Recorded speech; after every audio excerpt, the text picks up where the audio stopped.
ముందుగా మన తండ్రి అయిన దేవునికి ప్రభువైన యేసుక్రీస్తు ద్వారా వేవేల కృతజ్ఞతాస్తుతులు చెల్లిస్తూ ఈ యొక్క మార్నింగ్ ప్రేయర్ ద్వారా లేఖనం ఏమి చెప్పుచున్నది అని ఆలోచించి అనేక మందిని ఆలోచింపజేయడానికి చేరువచ్చినటువంటి మీ అందరికీ కూడా ప్రభువైన యేసుక్రీస్తు నామములో శుభాభివందనములు తెలియజేస్తున్నాము. అందరికీ వందనములు. సహోదరుల అప్పారావు గారి ప్రారంభ ప్రార్థన ద్వారా ఈనాటి మార్నింగ్ ప్రేయర్ కార్యక్రమమును మనం ప్రారంభించుకుందాము.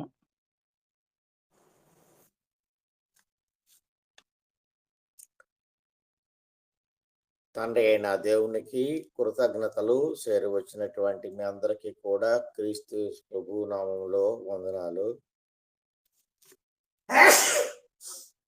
శుభములు తెలియపరుచుకుంటున్నామండి. ప్రార్థన చేసుకొని మన యొక్క కార్యక్రమాన్ని ప్రారంభించుకుందాం. ప్రార్థన. సర్వోన్నతుడవు, మహోన్నతుడవు, మహాగణుడవు, పరిశుద్ధుడు అయిన తండ్రి, మీ ఘనమైన, శ్రేష్టమైన, విలువైన నామమునకు కృతజ్ఞతలు, స్తుతులు, స్తోత్రాలు చెల్లించుకుంటున్నాం. తండ్రి నాయన, ఈ ఉదయ కాలమున ఫోన్ కాంటాక్ట్ ద్వారా మమ్మలను సమకూర్చి తండ్రి మీ లేఖనాన్ని చదువుకోవటానికి, మీ నామమును ప్రార్థించుకొనుటకు మీరు మా ఎడల దయ చూపించి తండ్రి మమ్మలను సమకూర్చి ఇలాగున నాయన మీరు మమ్మలను ఆశీర్వదించుతుండగా ప్రత్యేకంగా మీకు కృతజ్ఞతాస్తుతులు చెల్లించుకుంటున్నాం.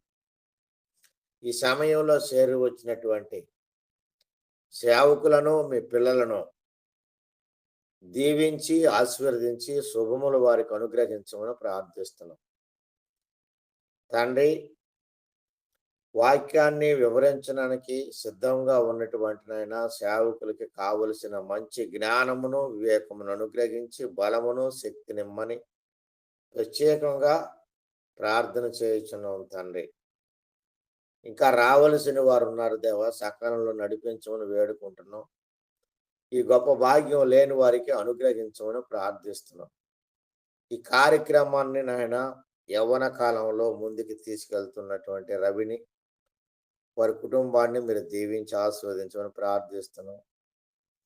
తండ్రి, పాటలు పాడుచున్న వారికి, వాక్యాన్ని చదువుచున్న వారికి కావలసిన స్వరమును, వివేక జ్ఞానమును అనుగ్రహించి సమస్తం మీ మహిమ కొరకు జరిగించి మీరే ఘనతా మహిమ పొందమని యేసుక్రీస్తు ప్రభు నామమున ప్రార్థించి అడిగి వేడుకుంటున్నాం తండ్రి.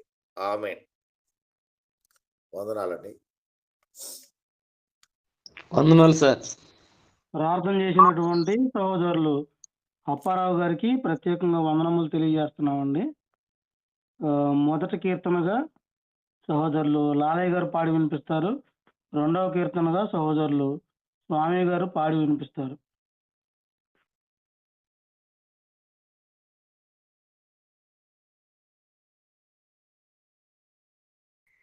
ప్రభు అయిన యేసుక్రీస్తు నామములో సహోదరులందరికీ కూడా వందనాలు. ఉదయకాల ప్రార్థన చేసిన అప్పారావు గారికి వందనాలండి. దేవుని మహిమార్థమై ఒక పాట పాడుకున్నాం.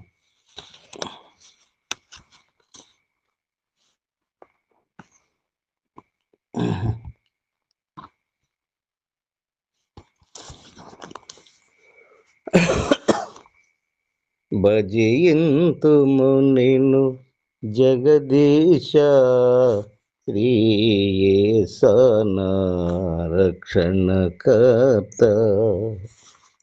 భజయింతుము నిన్ను జగదీశ శ్రీయేసన రక్షణకర్త. శరణు శరణు మా దేవ యెహోవా,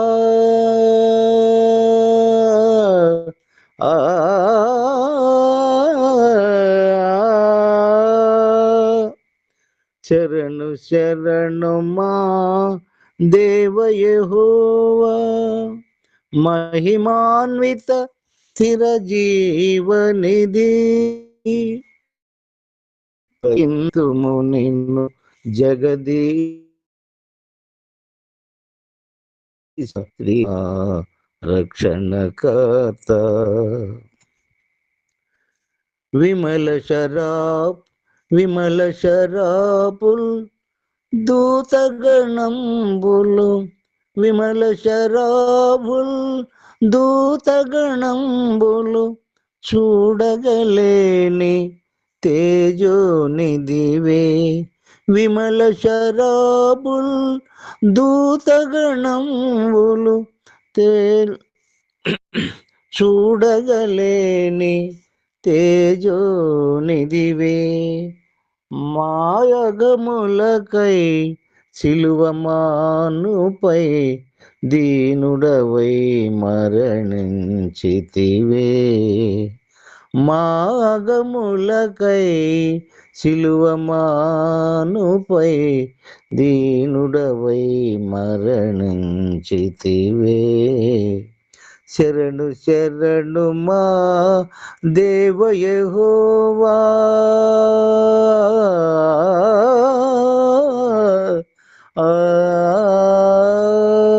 శరణు శరణు మా దేవ యెహోవా. మహిమాన్విత చిరజీవనిధి భజింతుము నిన్ను జగదీశ శ్రీయేసన రక్షణకర్త. ప్రప్రథముడవు మరి కడపటి వాడ, మృతుడై బ్రతికిన నిరతిథ్య నివాసి. ప్రప్రథముడవు మరి కడపటి వాడ, మృతుడై బ్రతికిన నిత్య నివాసి. నీ భజనయే మా జీవాధారం, చేకొనువే మా స్తుతి ధూపం. నీ భజనయే మా జీవాధారం, చేకొనువే మా ధూపం. శరణు శరణు మా దేవ యెహోవా, శరణు శరణు మా దేవ యెహోవా. శరణు శరణు మా దేవ యెహోవా. మహిమాన్విత చిరజీవనిధి భజింతుము నిన్ను జగదీశ శ్రీయేసన రక్షణకర్త. వందనాలండి. వందనాలు. తండ్రి అయిన దేవునికి కృతజ్ఞత స్తుతులు. కూడా వచ్చిన మీ అందరికీ యేసుప్రభు నామంలో వందనాలండి. ఇదిగో దేవా నా జీవితాన్ని పాట పాడతాము. ఇదిగో దేవా నా జీవితం, ఆపాదమస్తకం నీకంకితం. ఇదిగో దేవా నా జీవితం, ఆపాదమస్తకం నీకంకితం. శరణం నీ చరణం, శరణం నీ చరణం, శరణం నీ చరణం, శరణం నీ చరణం. ఇదిగో దేవా నా జీవితం, ఆపాదమస్తకం నీకంకితం. ఇదిగో దేవా నా జీవితం, ఆపాదమస్తకం నీకంకితం. పలుమార్లు వై తొలగినాను నీ పరలోక దర్శమును నుండి, విలువైన నీ దివ్య పిలుపుకు నీ తగినట్లు జీవించనైతి. పలుమార్లు వై తొలగినాను నీ పరలోక దర్శమును నుండి విలువైన నీ దివ్య పిలుపుకు నీ తగినట్లు జీవించనైతి. అయినా నీ ప్రేమతో నన్ను దరిచేర్చినావు. అందుకే గైకొనుము దేవా ఈ నా శేష జీవితం. అయినా నీ ప్రేమతో నన్ను దరిచేర్చినావు. అందుకే గైకొనుము దేవా ఈ నా శేష జీవితం. శరణం నీ చరణం, శరణం నీ చరణం, శరణం నీ చరణం, శరణం నీ చరణం. ఇదిగో దేవా నా జీవితం, ఆపాదమస్తకం నీకంకితం. ఇదిగో దేవా నా జీవితం, ఆపాదమస్తకం నీకంకితం. నీ పాదముల చెంత చేరి నీ చిత్తంబునే నెరుగు నేర్పు. నీ హృదయ భారంబు నొసగి ప్రార్థించి పని చేయనిమ్ము. నీ పాదముల చెంత చేరి నీ చిత్తంబునే నెరుగు నేర్పు. నీ హృదయ భారంబు నొసగి ప్రార్థించి పని చేయనిమ్ము. ఆగిపోక సాగిపోవు ప్రియసుతినిగా పని చేయనిమ్ము. ప్రతి చోట నీ సాక్షిగా ప్రభువా నన్నుండనిమ్ము. ఆగిపోక సాగిపోవు ప్రియసుతినిగా పని చేయనిమ్ము.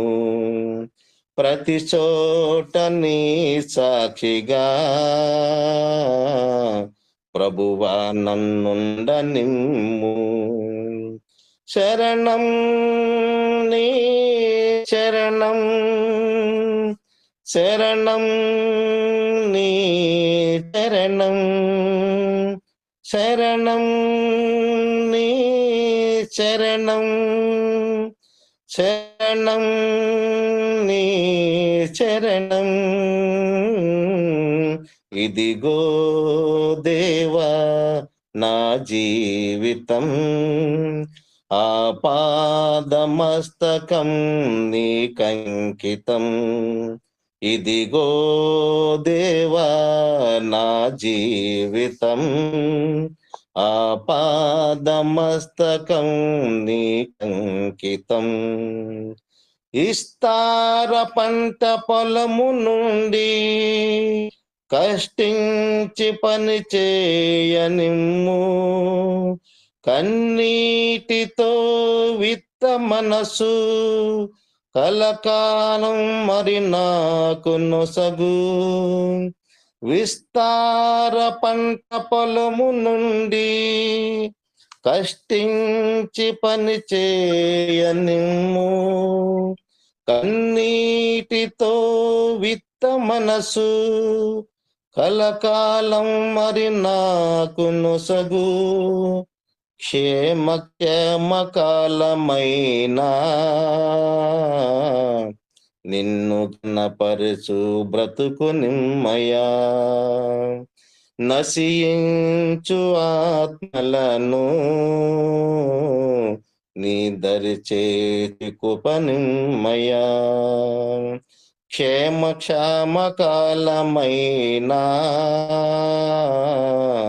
నిన్ను గణపరచు బ్రతుకు నిమ్మయా.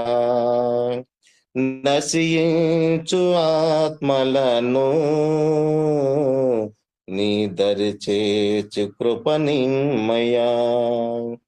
శరణం నీ శరణం, శరణం నీ శరణం, శరణం నీ శరణం, శరణం నీ శరణం. ఇదిగో దేవా నా జీవితం, ఆపాదమస్తకం నీకంకితం. ఇదిగో దేవా నా జీవితం, ఆపాదమస్తకం నీకంకితం. ఉన్నానండి. ఇప్పటి వరకు చాలా చక్కగా పాటలు పాడి దేవుని నామమును మహింపరిచినటువంటి సహోదరులు ఇరువురికి కూడా ప్రత్యేకంగా వందనములు తెలియజేస్తూ లేవియా కాండము 27వ అధ్యాయము వాక్యపట్న భాగంగా చదువుకుందాము. సహోదరులు అప్పారావు గారు మొదటి 8 వచనములు చదువుతారు. 9వ వచనం నుండి 15వ వచనం వరకు సహోదరులు కొమ్ము రవి గారు చదువుతారు. 16వ వచనం నుండి 25వ వచనం వరకు సహోదరులు సుబ్రహ్మణ్యం గారు చదువుతారు. 26వ వచనం నుండి చివరి వరకు నతానియేలు గారు చదువుతారు.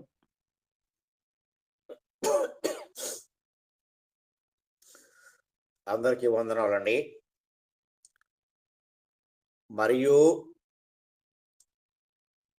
యెహోవా మోషేకు ఎలాగూ సెలవిచ్చెను, నీవు ఇశ్రాయేలీలతో ఇట్లనుము, ఒకడు శేషమైన మొక్కుబడి చేసిన ఎడల నీవు నిర్ణయించిన వెల చొప్పున వారు యెహోవాకు దాన్ని చెల్లింపవలెను.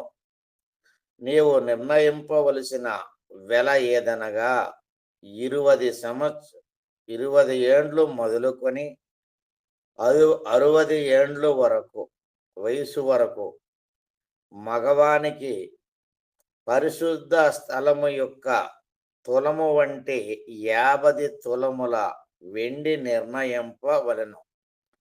ఆడదానికి 30 తులములు నిర్ణయింపవలెను. 5 ఏండ్లు మొదలుకొని 20 ఏండ్ల లోపల వయసు గల మగవానికి 20 తులములు వెలను, ఆడదానికి 10 తులములు వెలను నిర్ణయింపవలెను. ఒక నెల మొదలుకొని 5 ఏండ్లు లోపల వయస్సు గల మగవానికి 5 తులములు వెండి వెలను, ఆడదానికి 3 తులముల వెండి వెలను నిర్ణయింపవలెను. 60 ఏండ్లు ప్రాయం దాటిన మగవానికి 15 తులములు వెలను, ఆడదానికి 10 తులములు వెలను నిర్ణయింపవలెను.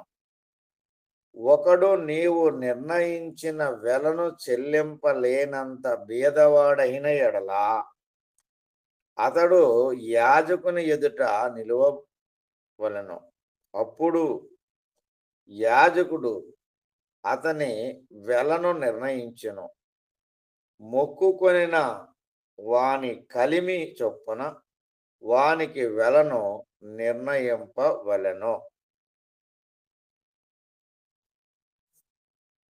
వందనాలండి. అందరికీ వందనాలండి. యెహోవాకు అర్పణముగా అర్పించు పశువులలో ప్రతి దానిని యెహోవాకు ప్రతిష్టముగా ఎంచవలెను. అట్టి దానిని మార్చకూడదు. చెడ్డదానికి ప్రతిగా మంచిదానినైనను, మంచిదానికి ప్రతిగా చెడ్డదానినైనను, ఒకదానికి ప్రతిగా వేరొక దానిని ఇవ్వకూడదు. పశువును మార్చిన ఎడల అది దానికి మారుగా ఇచ్చినది ప్రతిష్ఠితమగును. జనులు యెహోవాకు అర్పింపకూడని అపవిత్ర జంతువులలో ఒక దానిని తెచ్చిన ఎడల ఆ జంతువును యాజకుని ఎదుట నిలవబెట్టవలెను. అది మంచిదైతేనేమి చెడ్డదైతేనేమి యాజకుడు దాన్ని వెలను నిర్ణయింపవలెను. యాజకుడవగు నీవు నిర్ణయించిన వెల స్థిరమగును. అయితే ఒకడు అట్టి దానిని విడిపింపగోరినడలా నీవు నిర్ణయించిన వెలలో 5వ వంతు వానితో కలుపవలెను.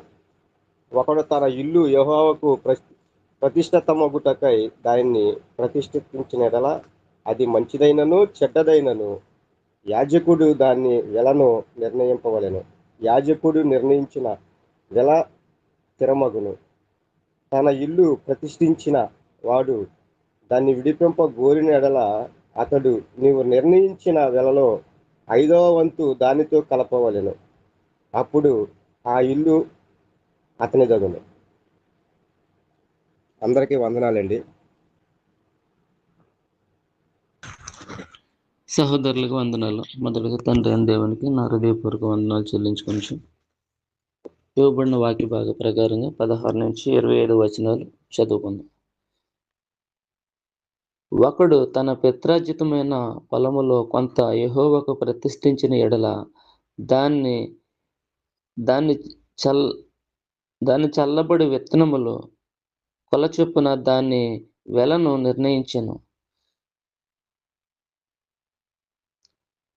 నిర్ణయింపవలెను. పందుము యవల విత్తనములు 50 తులముల వెండి వెలగలది. అతడు సునాద సంవత్సరము మొదలుకొని తన పొలమును ప్రతిష్ఠించిన ఎడల నీవు నిర్ణయించు వెల స్థిరము. సునాద సంవత్సరమైన తరువాత ఒకడు తన పొలమును ప్రతిష్ఠించిన ఎడల యాజకుడు మిగిలిన సంవత్సరముల లెక్క చొప్పున అనగా మరుసటి సునాద సంవత్సరము వరకు దానిని వెలను నిర్ణయింపవలెను. నీవు నిర్ణయించిన వెలలో దాన్ని వారడి తగ్గింపవలెను. పొలము ప్రతిష్ఠించిన వాడు దాన్ని పండింపగోరిన ఎడల నీవు నిర్ణయించిన వెలలో 5వ వంతును అతడు దానిలో కలపవలను. అప్పుడు అది అతని దగును. అతడు ఆ పొలమును విడిపింపని ఎడలను వేరొకరికి దాన్ని అమ్మిన ఎడలను మరి ఎన్నటికి దాన్ని విడిపింప వీలు కాదు.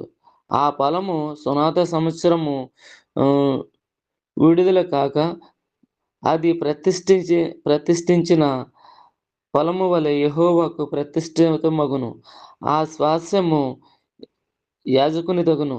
ఒకడు తాను కొనిన పొలమును అనగా తన స్వాస్యములో చేరిన వారిని యెహోవాకు ప్రతిష్ఠించిన ఎడల యాజకుడు సునాద సంవత్సరముకు నిర్ణయించిన వెల చొప్పున అతనికి నియమింపవలెను. ఆ దినమంతే నీవు నిర్ణయించిన వేల చొప్పున యెహోవాకు ప్రతిష్ఠితముగా దాన్ని చెల్లింపవలెను. సునాద సంవత్సరమున భూమి ఎవని పిత్రార్జితమైనదో వానికి అనగా ఆ పొలమును అమ్మిన వానికిని అది తిరిగి రావలెను. ఈ వెలయు పరిశుద్ధ స్థలము యొక్క వెల చొప్పున నిర్ణయింపవలెను. 1 తులము 20 చిన్నములు. అందరికీ వందనాలండి. అయితే ముందుగా తండ్రి దేవునికి అర్పిస్తూ కూడా వచ్చినటువంటి లైవ్ లో వచ్చినటువంటి వారందరికీ వందనములు. అయితే జంతువులలో తొలిపిల్ల యెహోవాది గనుక ఎవడనూ దాన్ని ప్రతిష్ఠింపకూడదు. అది ఎద్దైననేమి గుర్రమేకల మందలోనిదైననేమి యెహోవా దగును. అది అపవిత్ర జంతువైన ఎడల వాడు నీవు నిర్ణయించు వెలలో 5వ వంతు దానితో కలిపి దాన్ని విడిపింపవచ్చును. దాన్ని విడిపింపని ఎడల నీవు నిర్ణయించిన వేలకు దాన్ని అమ్మవలెను. అయితే మనుషులలో గాని జంతువులలో గాని స్వాస్థ్యమైన పొలంలో గాని తనకు కలిగిన వాటన్నిటిలో దేనినైనను ఒకడు యెహోవాకు ప్రతిష్ఠించిన ఎడల ప్రతిష్ఠించిన దానిని అమ్మకూడదు, విడిపింపను కూడదు. ప్రతిష్ఠించిన సమస్తము యెహోవాకు అతి పరిశుద్ధముగా ఉండును. మనుష్యులు ప్రతిష్ఠించు వాటిలో దేనినైనను విడిపింపక హతము చేయవలెను. భూధాన్యములలోనేమి వృక్షఫలములలోనేమి భూఫలములన్నిటిలో దశమ భాగము యెహోవా సొమ్ము, అది యెహోవాకు ప్రతిష్ఠితమగును. ఒకడు తాను చెల్లింపవలసిన దశమ భాగములలో దేనినైనను విడిపింపగోరిన ఎడల దానిలో 5వ వంతును దానిలో కలపవలెను. గోవులలోనే గాని గొర్రె మేకలలో లోనే గాని కోల క్రింద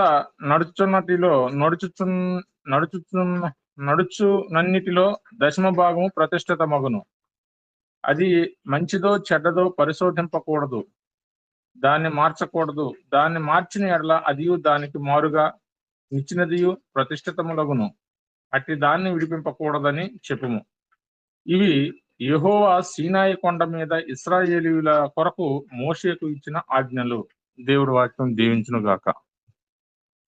ఇప్పటి వరకు చాలా చక్కగా ఈ యొక్క అధ్యాయం అంతటిని కూడా చదివినిపించినటువంటి సహోదరులందరికీ కూడా వందనములు తెలియజేస్తూ సహోదరులు అనిల్ గారు ఈ యొక్క అధ్యాయమును వివరించవలసిందిగా కోరుకుంటూ ప్రేమతో ఆహ్వానిస్తున్నాము. తండ్రి అయిన దేవునికి కృతజ్ఞతాస్తుతులు. కూడి వచ్చిన సహోదరి సహోదరులకు ప్రభు నామమున వందనాలు తెలియజేస్తూ ఉన్నాను. ఈ లేవి కాండము 27వ అధ్యాయాన్ని, దాని యొక్క సారాంశమును మనం ఈరోజు పరిశీలన చేద్దాం.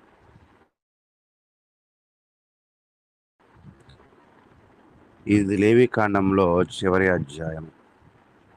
ఇప్పటి వరకు మరి బలుల గురించి, అర్పణలను గురించి, యాజకుల పని గురించి, పరిశుద్ధత గురించి అనేకమైన విషయాలను మనమైతే పరిశీలన చేసి ఉన్నాం. 27వ అధ్యాయంలో దేవునికి చేసిన ప్రతిజ్ఞలు,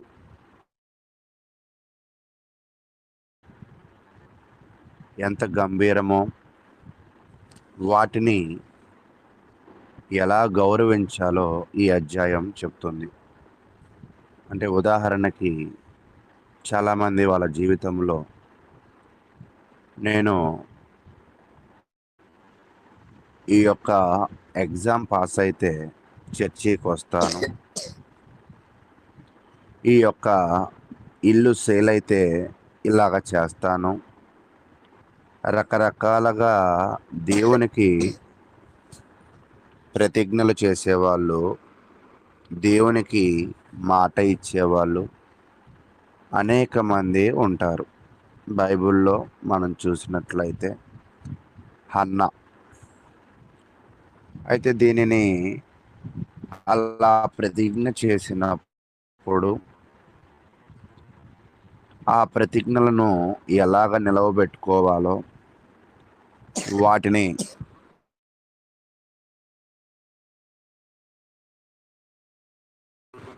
ఎలాగ గౌరవించాలో ఈ యొక్క అధ్యాయం మనకి తేటతెల్లగా వివరిస్తూ ఉంది.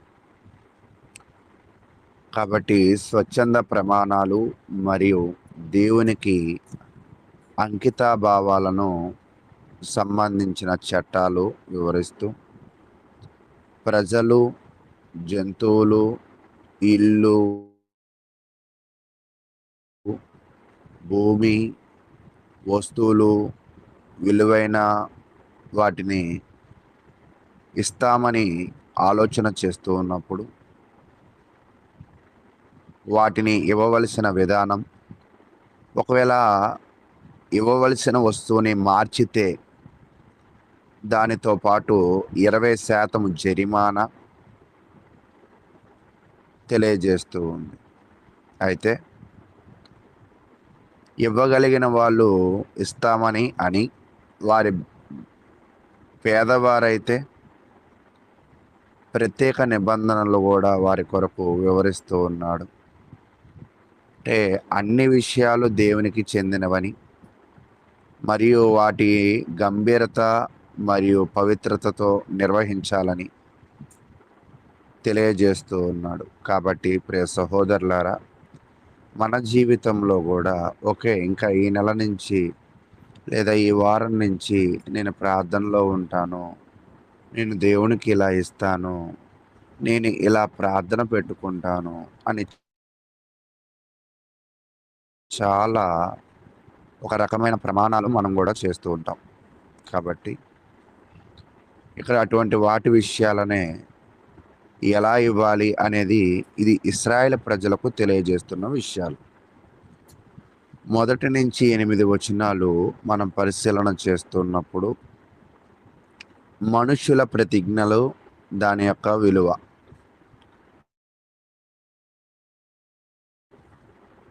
ప్రజలు తమను తాము, కుటుంబ సభ్యులను లేదా సేవకులను ఆలయ సేవ కొరకు అంటే మందిర సేవ కొరకు ప్రభువుకు ప్రతిజ్ఞ చేయవచ్చు. అంటే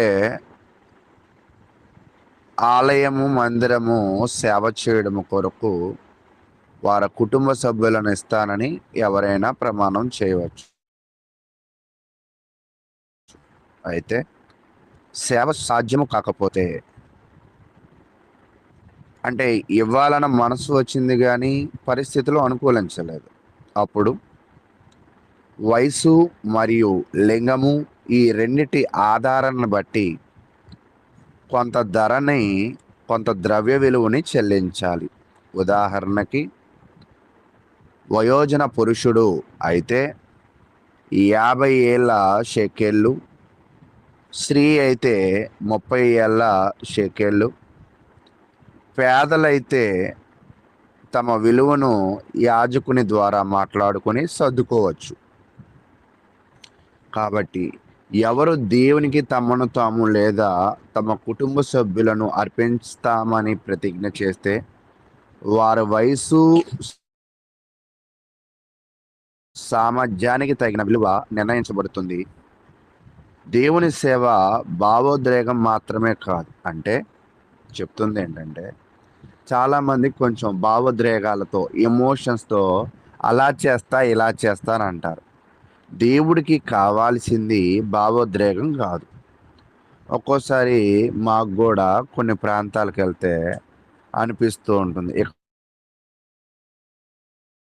చర్చి పెట్టేద్దాము, ఇక్కడ సేవ గట్టిగా చేద్దాము, అలా చేద్దాం ఇలా చేద్దాం అని అనుకుంటూ ఉంటాం. అయితే ఇది ఒక్కటే కాదు, మన జీవితంలో భావోద్రేకాలలో నిర్ణయం కాదు దేవుడికి కావాల్సింది.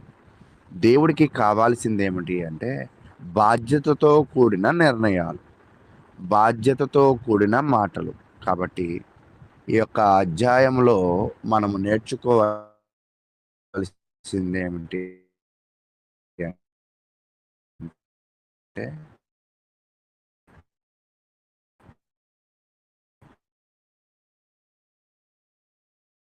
దేవునికి ఇస్తాను అని ఏదైనా మాట్లాడేటప్పుడు మనము దాని బాధ్యతతో అనాలి, కానీ ఆ నిమిషం వచ్చిన భావోద్రేకంతో మనం అనడం అనేది కాదు.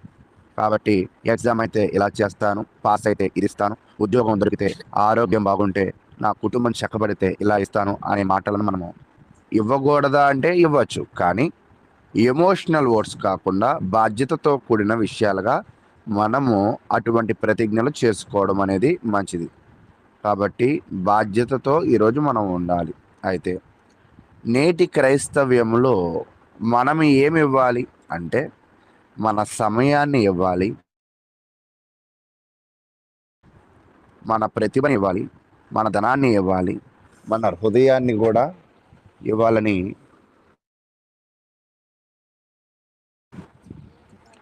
దేవునికి ఈరోజు మనము అలా ఇచ్చేవారిగా ఉండాలి. అది ఇచ్చేటప్పుడే సరైన నిర్ణయాలను తీసుకుని మనం ఇవ్వాలి. తర్వాత 9 నుంచి 25 దాకా చూస్తున్నప్పుడు ఇల్లు,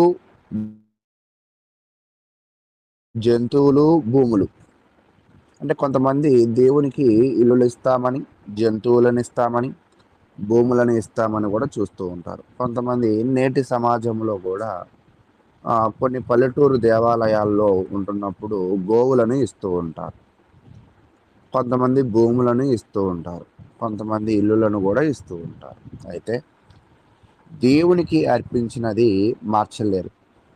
ఇస్తామని చెప్పి మరలా దీన్ని ఇవ్వను అంటే లాభాన్ని అంటాడు కదా. ఫస్ట్ ఏమంటాడు, రాహేల్ని ఇస్తా అంటాడు. తర్వాత ఏం చేస్తాడు, వెంటనే యాకోబు దగ్గర కాదు లేయాని ఇస్తాడు.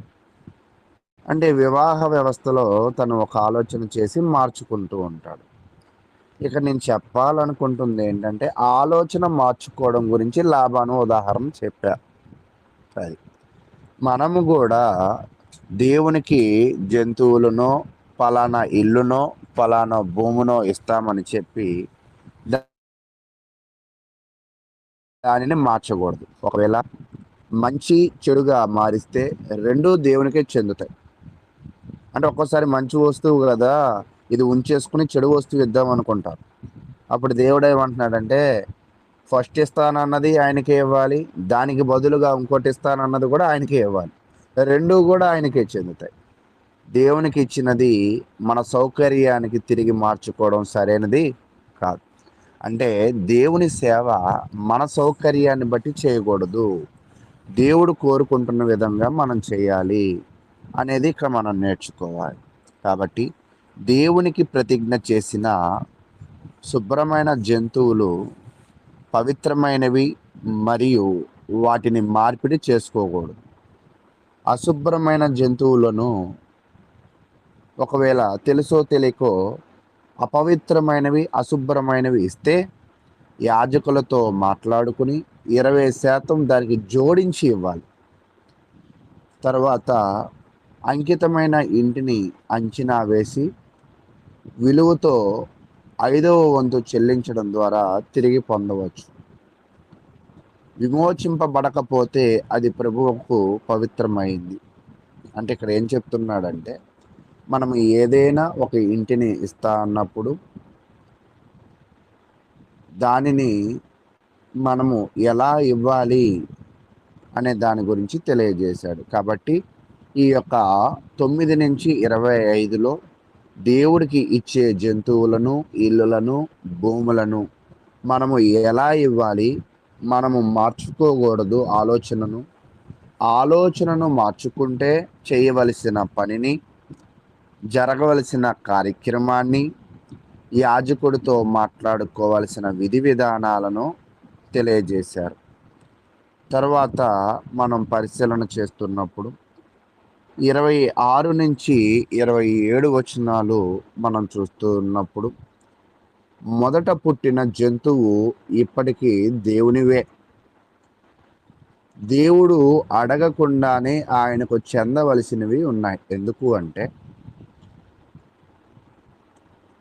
ఐగుప్తులో ఉన్నప్పుడు వారి యొక్క ప్రథమ సంతానముగా వారి యొక్క జంతువులను దేవుడు నాశనం చేయలేదు. కాబట్టి దానికి గుర్తుగా ప్రథమ సంతానము వాటి జంతువులు ఎప్పుడు కూడా దేవునికే సొంతము. కాబట్టి మనుషులను విడిపించాలంటే ధర చెల్లించాలి. జంతువులను దేవుని ఆలయానికి మనం ఇవ్వాలి. అది దేవుడు అడగక ముందే వీటిని ఖచ్చితంగా మనమైతే చేయాలి. ప్రభువుకు చెందిన తొలి సంతానము జంతువులను ప్రతిజ్ఞ ద్వారా అంకిత చేయలేము, కానీ అది స్వాభావికంగానే పవిత్రమైనది. అంటే దీనికి ఇంకా ప్రతిజ్ఞలు ఏమీ లేవు. నాకు మొదట మేక పిల్ల పుడితే, మొదట గొర్రె పిల్ల పుడితే, మొదట పెయ్య పుడితే ఇస్తాను అని అనుకో, ప్రతిజ్ఞలు ఏమీ లేవు. ఖచ్చితంగా తీసుకెళ్ళి ఇచ్చేయాల్సిందే. తర్వాత 30 నుంచి 34 చూస్తున్నప్పుడు దశమ భాగము గురించి చెప్తూ ఉన్నారు. ఇప్పటికీ కూడా చాలా మంది క్రైస్తవ్యంలో దశమ భాగాలు తీస్తూ ఉంటారు. ఆశ్చర్యకరమైన విషయం ఏంటి అంటే, దశమ భాగం ఒక్కటే తీస్తారు. మరి ఇశ్రాయేలు ప్రజలు బలులు అర్పించారు, ఆ బలులు పాటించరు. ఇశ్రాయేలు ప్రజలు శారీరక శుభ్రతను, ఆత్మీయ శుభ్రతను, యాజకుల పనిని, వాళ్ళు భూములను, ఇల్లులను ఎలా ఇచ్చారు, ఇవన్నీ కూడా చేశారు. కానీ నేటి తరము క్రైస్తవులు దశమ భాగం ఇవ్వడం అనేది తేలికైన పని, మిగతావన్నీ కూడా కష్టమైన పని. కాబట్టి దశమ భాగం ఇచ్చి చేతులు దులుపుకుని నేను దేవునికి ఎప్పుడూ కూడా దశమ భాగం ఇస్తాను, నేను ఎంత భక్తిపరునంటే అని విధి విధానాలు చెప్తూ ఉంటారు. కానీ ఈ దశమ భాగము అనేది ఎవరికి ఇవ్వబడినది అంటే ఇది ఇశ్రాయేలు ప్రజలకి, నేటి తరపు క్రైస్తవులకి కాదు అనేది మనం గమనించాలి. మరి ప్రశ్న రావచ్చు, నేటి తరము క్రైస్తవులు ఎలా ఇవ్వాలి అంటే దశమ భాగము కంటే ఎక్కువగా, అంటే తాను వర్ధిల్లిన కొలది ఇవ్వాల్సిన అవసరం అయితే ఉంది. కాబట్టి భూమి ఫలములో 10వ భాగము యెహోవాకు పరిశుద్ధం. కాబట్టి దశమ భాగము అనేది మరి వీళ్ళు ఇవ్వాలి. దానిలో ఎటువంటి మార్పిడులు చేర్పులు ఉండవు అనేది కూడా తెలుసుకోవాలి. అయితే ప్రియ సహోదరులారా, దీనిలో ముఖ్యమైన విషయాలు ఏమిటి అంటే పవిత్రంగా ఇవ్వాలి, బాధ్యతగా ఇవ్వాల్సిన అవసరం అయితే మనకి ఉన్నది. అయితే యేసుక్రీస్తు ప్రభువారు కూడా తన జీవితంలో విలువైన నిర్ణయం ఏమిటి అంటే శిలువ మీద మరణించడం. ఆయన కూడా ఈ భూమి మీదకు వచ్చినప్పుడే ఆయనకు తెలుసు వీళ్ళ కొరకు నేను మరణించాలి, అది చాలా బాధాకరమైన మరణం అని. కానీ ఆయన ఎమోషనల్గా నిర్ణయం తీసుకుని భూమి మీదకి రాల. ఆయన దృఢమైన నిశ్చయితతో భూమి మీదకు వచ్చాడు, దానిని నెరవేర్చాడు. ఆయన ప్రతిజ్ఞలో చాలా గంభీరత ఉన్నది.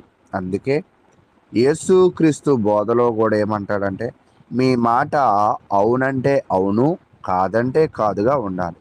కాబట్టి దశభాగం అంటే ఇప్పుడు దశమ భాగము అనేది మనం ఎలా చూడాలి అంటే మన సంపూర్ణ జీవితాన్ని అర్పించమని పిలుపు. కాబట్టి యేసు విలువైన నిర్ణయం తీసుకున్నాడు, ప్రతిజ్ఞల గంభీరతను అవునంటే అవునన్నాడు, తన దశమ భాగాన్ని ఇచ్చాడు. దశమ భాగం యొక్క ఉద్దేశం ఏమిటి అంటే మన సంపూర్ణ జీవితాన్ని దేవుని కొరకు అర్పించడం. అంటే మన ఇష్టాలను మన కోరికలను నెరవేర్చుకోవడానికి మనము భూమి మీదకి రాలేదు అనే విషయాలను కూడా మనం తెలుసుకోవాలి. కాబట్టి ప్రియ సహోదరులారా, ఈరోజు మీరు ప్రతిజ్ఞలు చేస్తున్నారు, దేవునికి అది ఇస్తాను, ఇది ఇస్తాను, అలా చేస్తాను, ఇలా చేస్తాను అని. ఈ ప్రతిజ్ఞలు అజ్ఞానంగా ఉండే ప్రతిజ్ఞలు వద్దు, బాధ్యతగా ప్రతిజ్ఞలు చేయండి. మీరు నోటితో ఉచ్చరించే ప్రతి పదాన్ని దేవుడు లెక్క వేసేవాడిగాను, దానిని లెక్క అడిగేవాడిగాను ఉంటాడు. కాబట్టి మన నోటి నుంచి వస్తున్న ప్రతి మాటలను జాగ్రత్తగా దేవుని దగ్గర ఉచ్చరించడము అవసరమే, మనుషుల దగ్గర కూడా ఉచ్చరించడము కూడా అవసరమే అని తెలియజేస్తూ మరి సమయాన్ని బట్టి నేను ఇక్కడతో వాక్యాన్ని ముగిస్తూ ఉన్నాను. దేవుని యొక్క మహాకృపను బట్టి ఈరోజుతో లేవి కాండము 27వ అధ్యాయం ముగింపబడింది.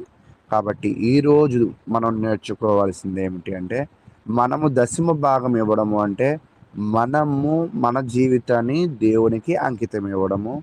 అది కానుక పూర్వకంగా ఇవ్వడము అంటే మనము వర్ధిల్లిన కొలది మనం ఇవ్వడము దేవునికి అనేది మనం నేర్చుకోవాలని కోరుకుంటూ ఇంకా చాలా విషయాలు ఉన్నాయి. అయితే మరి సమయాన్ని బట్టి నేను ఇక్కడతో ముగిస్తూ ఉన్నాను. ప్రభు నామమున అందరికీ వందనాలు.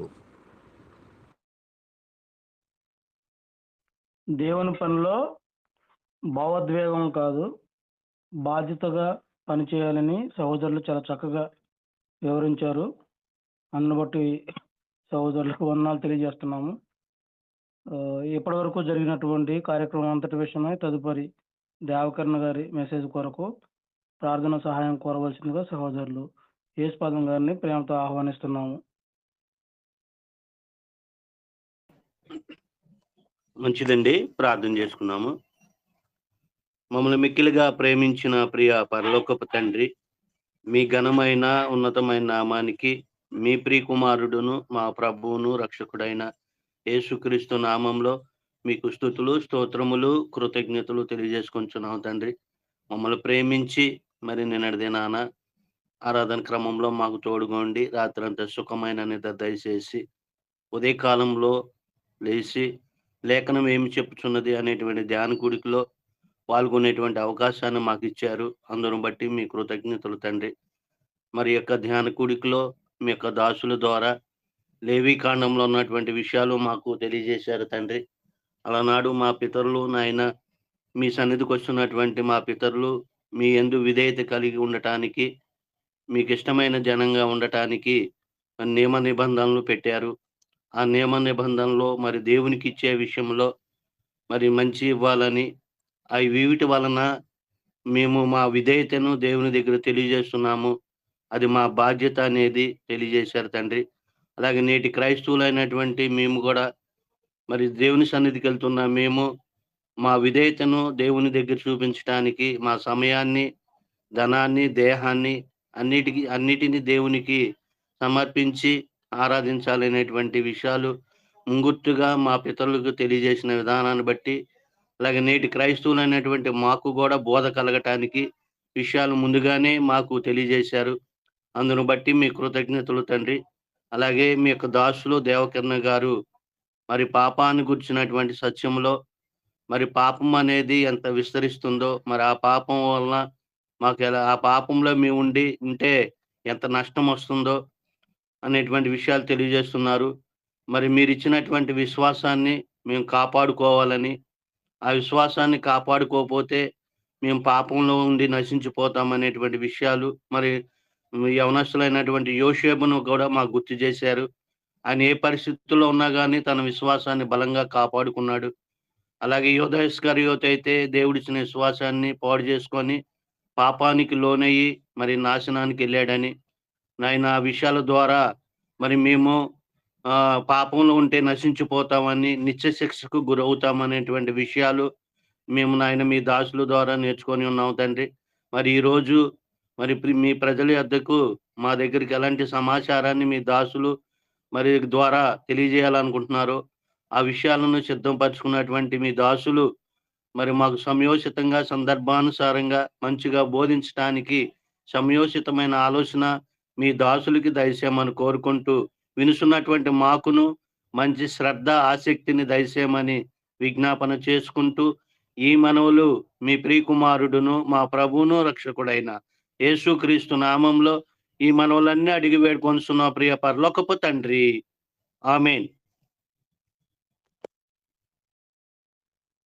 ప్రార్థన చేసినటువంటి సహోదరులు యేసుపాదం గారికి ప్రత్యేకంగా వందనములు తెలియజేస్తూ, సహోదరులు దేవకర్ణ గారు వారికి ఇవ్వబడినటువంటి సమయం అంతటిని కూడా సంపూర్ణంగా వినియోగించుకోవాలని కోరుకుంటూ ప్రేమతో ఆహ్వానిస్తున్నాము.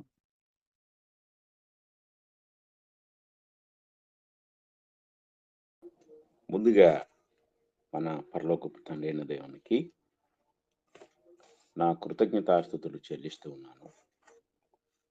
అలాగే వాక్యం వినుటకు సిద్ధంగా ఉన్న ప్రియ సహోదరి సహోదరులందరికీ ప్రత్యేకమైన వందనములు తెలియజేస్తూ ఉన్నాను. ప్రియమైన వారలారా, లేఖనమేమి చెప్పుచున్నది అను ఈ యొక్క కార్యక్రమంలో మొదటిగా మనము దేవుడు అనే అంశాన్ని గురించి నేర్చుకున్నాము. దేవత్వము అనే పాఠంలో తర్వాత ప్రభు అయిన యేసుక్రీస్తు వారిని గురించి నేర్చుకున్నాము. అలాగే పరిశుద్ధాత్మ దేవుని గురించి నేర్చుకున్నాము. అలాగే మానవుని కూర్చిన సత్యాన్ని గురించి నేర్చుకున్నాము. అలాగే పాపమును కూర్చిన సత్యం అనే పాఠాన్ని కూడా మనం నేర్చుకున్నాము. ఈరోజు రక్షణను కూర్చిన సత్యం అనే పాఠాన్ని మనం ప్రారంభించబోతున్నాం. రక్షణను కూర్చిన సత్యం మనము చాలా జాగ్రత్తగా పరిశీలించినట్లయితే ఇంతవరకు మనం చెప్పుకున్న ఇవన్నీ అంటే దేవుని గురించి బైబిల్ మనకు బోధించింది. తర్వాత దేవత్వంలో ఉన్న 3 వ్యక్తులను గురించి మనము ఒక అవగాహనకు వచ్చాము. అలాగే మానవుని కూర్చిన సత్యం, మానవుడు ఏమై ఉన్నాడు అనే దాని గురించి, తర్వాత మానవుడు పాపంలో పడిపోయాడు, పాపం యొక్క ప్రభావం ఎలా ఉంటుందో అనేది కూడా మనం తెలుసుకున్నాము. ఇప్పుడు మనము పాపంలో పడిపోయిన మానవునికి రక్షణ అనేది అత్యంత ప్రాముఖ్యమైనది. దేవుడు నిత్యత్వంలో రక్షణను గుర్చిన సంకల్పాన్ని మానవుని పట్ల ఆయన కలిగి ఉన్నారు. కనుక మానవుని పట్ల కలిగి ఉన్న ఈ యొక్క రక్షణను గుర్చిన జ్ఞానం లేక గ్రహింపును గుర్చి ఈరోజు మొదటిగా మనము ఈ పాఠంలో నేర్చుకొని పోతూ ఉన్నాం. కనుక ఒక వరుస క్రమంలో మనము ఈ పాఠాలను నేర్చుకుంటున్నాం. పాపము తరువాత పాపమునకు విడుదల ఎలా వస్తుందో అనేది అత్యంత ప్రాముఖ్యమైన విషయం. కనుక దేవుడు పాపమును గురించి మనకు తెలియచేసి పాపము నుండి విడుదల ఎలా పొందాలి అనే విషయాన్ని కూడా ఆయన మనకు తెలియజేస్తున్నాడు. కనుక రక్షణ అనేది అత్యంత ప్రాముఖ్యమైనది. జాగ్రత్తగా మనం ఆలోచించినట్లయితే రక్షణ అనే మాట హెబ్రీ భాషలో యేషువా అను మాట నుండి వచ్చింది. యేషువా అనే మాటకి రక్షణ అని, విడుదల అని, విమోచన అని పదాలు తర్జుమా చేయబడ్డాయి. రక్షణ అనే మాట సుమారుగా పాత నిబంధనలో 78 సార్లు రాయబడింది. తర్వాత ఈ మాట క్రొత్త నిబంధనలోకి వచ్చేసరికి సోజో అనే గ్రీకు మాట నుండి తర్జుమా చేయటం జరిగింది. పాత నిబంధన కంటే అత్యధికంగా క్రొత్త నిబంధనలో 118 సార్లు ఈ మాట వ్రాయబడింది. అంటే పాపము కూర్చి తెలియచేసిన తర్వాత ఎక్కువ రక్షణను గూర్చిన, విడుదలను గూర్చిన లేక విమోచనను గూర్చిన ఆ అవసరతను ఎక్కువగా దేవుడు క్రొత్త నిబంధనలో బయలుపరచడం జరిగింది. ఎందుకంటే పాపాన్ని గురించి ఎక్కువగా దేవుడు క్రొత్త నిబంధనలు బోధించాడు. రక్షకుని గురించి ఎక్కువగా బోధించాడు. రక్షకుని యొక్క ప్రత్యక్షత క్రొత్త నిబంధనలోనే జరిగింది. కనుక క్రొత్త నిబంధన ఈ రక్షణను గురించి ఎక్కువగా మనకు బయలుపరిచింది. కనుక 118 సార్లు క్రొత్త నిబంధనలో 27 పుస్తకాల్లో రాయబడింది. జాగ్రత్తగా మనం గ్రహించాలి. ఇప్పుడు మనము రక్షణను గురించి నేర్చుకుంటూ ఉండగా మొట్టమొదటిగా మనము ఈ రక్షణ గురించి ఆలోచించినప్పుడు మొట్టమొదటిగా నేర్చుకోవాల్సిన ఒక వ్యక్తి ఎలా రక్షించబడతాడో, రక్షణ ఎలా ఒక వ్యక్తి జీవితంలో ప్రారంభమవుతుంది అనే విషయాన్ని మనం జాగ్రత్తగా ఆలోచించినట్లయితే మొట్టమొదటిగా రక్షణకు మూలం ఏమిటి అనేది మనం ఆలోచించినప్పుడు మారు మనసు అనేది అత్యంత ప్రాముఖ్యమైనది. కనుక బైబిలు రక్షణను గూర్చిన బోధలో మారు మనసుకు అత్యంత ప్రాముఖ్యతను ఇచ్చింది. అంటే ఒక వ్యక్తి రక్షించబడటానికి అతడు జరిగించవలసిన మొట్టమొదటి పని ఏమిటంటే మారు మనసు పొందాలి. మత్తయి సువార్త 3వ అధ్యాయం మనం చదువుకుందాం. మత్తయి సువార్త 3వ అధ్యాయము 1 నుండి 2 వచనాలు మనం చదువుకున్నాం. 3వ అధ్యాయం. ఆ దినముల యందు బాప్తిస్మమిచ్చు యోహాను వచ్చి, పరలోక రాజ్యము సమీపించి ఉన్నది, మారు మనసు పొందుడని యూదయ అరణ్యంలో ప్రకటించుచుండెను. ఇక్కడ మనం జాగ్రత్తగా గమనించినట్లయితే యోహాను గారు దేవుని రాజ్య స్థాపనకు ముందుగా ఆయన ఒక సిద్ధపాటు పరిచర్య జరిగించారు. ఈ సిద్ధపాటు దేనికోసం అంటే మారు మనసు పొందుట ద్వారా పరలోక రాజ్య ప్రవేశం. పరలోక రాజ్యము సమీపంగా ఉంది.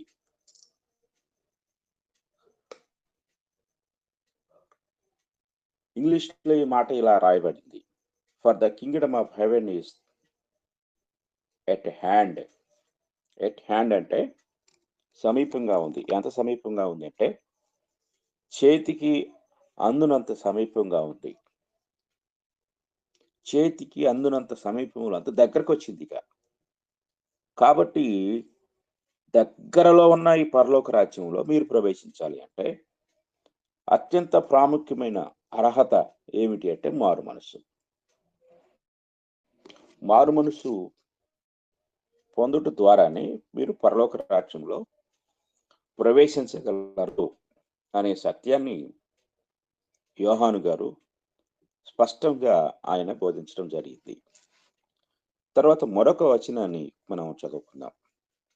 మరొక వచనాన్ని మనం చదువుకుంటే మత్తయి సువార్త 4వ అధ్యాయము 17వ వచనంలో కూడా యేసుక్రీస్తు వారు పరిచర్య ప్రారంభించినప్పుడు ఆయన చేసిన బోధ, అప్పటి నుండి యేసు పరలోక రాజ్యము సమీపించి ఉన్నది కనుక మారు మనసు పొందుడని చెప్పుచు ప్రకటింప మొదలు పెట్టెను.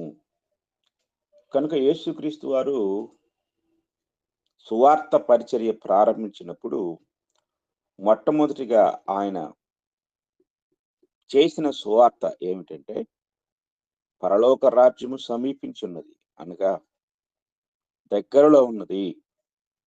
ఇక్కడ కూడా యోహాను గారు చెప్పినట్లుగానే ఆయన కూడా చెప్పాడు, for the Kingdom of haven is at hand అని ఇంగ్లీష్లో రాయబడింది. అంటే చేతికి అందేంత దగ్గరలో ఉంది. అంటే చెయ్యిలాగా చాచితే అందేంత దగ్గరలో, అంత దగ్గరకు వచ్చింది. కనుక మీరు మారు మనసు పొందండి అని ప్రభువైన యేసుక్రీస్తు వారు కూడా బోధించడం ప్రారంభించారు. ఆ తర్వాత అపోస్తుల కార్యముల గ్రంథం 20వ అధ్యాయం 21వ వచనాన్ని కూడా మనం చదువుకుందాం. అపోస్తుల కార్యముల గ్రంథం 20వ అధ్యాయం 21వ వచనంలో పౌలు గారు మాట్లాడుతూ, దేవుని ఎదుట మారు మనసు పొంది మన ప్రభు అయిన యేసుక్రీస్తునందు విశ్వాసం ఉంచవలనని యూదులకును గ్రీసు దేశస్థులకును ఎలాగూ సాక్ష్యం ఇచ్చుచుంటునో ఇదంతయు మీకు తెలియను. కనుక ఇక్కడ కూడా మరి పౌలు గారు మారు మనసును గురించి బోధించడం జరిగింది. ఇంకా మరి మొట్టమొదటిగా సంఘ స్థాపన దినాన పేతురు గారు చేసిన అత్యంత ప్రాముఖ్యమైన బోధ కూడా మనం పరిశీలించితే, అక్కడ సువార్త విని పశ్చాత్తాపం పొందిన యూదులు వారు ఒక ప్రశ్న వేశారు.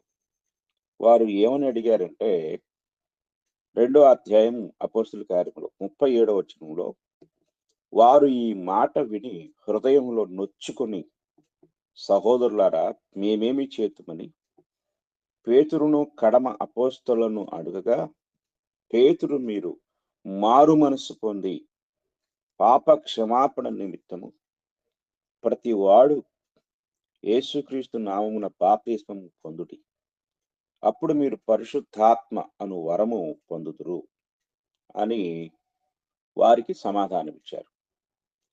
కనుక ఇక్కడ రక్షణకు అత్యంత ప్రాముఖ్యమైనది మారు మనసు అనే సత్యాన్ని మనం చాలా జాగ్రత్తగా గ్రహించవలసిన వారమై ఉన్నాము. అలాగే అపోస్తుల కార్యములు 11వ అధ్యాయం 18వ వచనాన్ని కూడా మనం చదువుకున్నట్లయితే అక్కడ కూడా ఈ మాట మనకు కనపడుతుంది. వారు ఈ మాటలు విని మరేమి అడ్డము చెప్పక, అట్లయితే అన్ని జనులకును దేవుడు జీవార్థమైన మారు మనసు దయచేసి ఉన్నాడని చెప్పుకొనుచు దేవుని మహిమపరిచింది.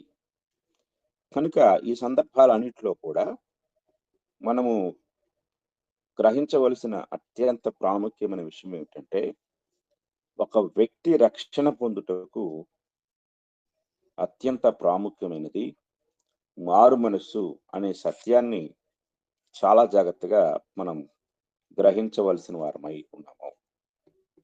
అలాగే అపోస్తుల కార్యముల గ్రంథం 26వ అధ్యాయము 20వ వచనాన్ని మనం చదువుకున్నట్లయితే, మొదట దమస్కులోని వారికిని యెరూషలేములోను యూదయ దేశమంతటను తరువాత అన్యజనులకును వారు మారు మనసు పొంది దేవుని తట్టు తిరిగి మారు మనసునకు తగిన క్రియలు చేయవలనని ప్రకటించుచుంటుని అనే విషయాన్ని కూడా పౌలు గారు తన యొక్క సాక్ష్యంలో ఆ యొక్క సభ ఎంతో స్పష్టంగా తెలియజేస్తున్నట్లుగా మనం చూడగలం.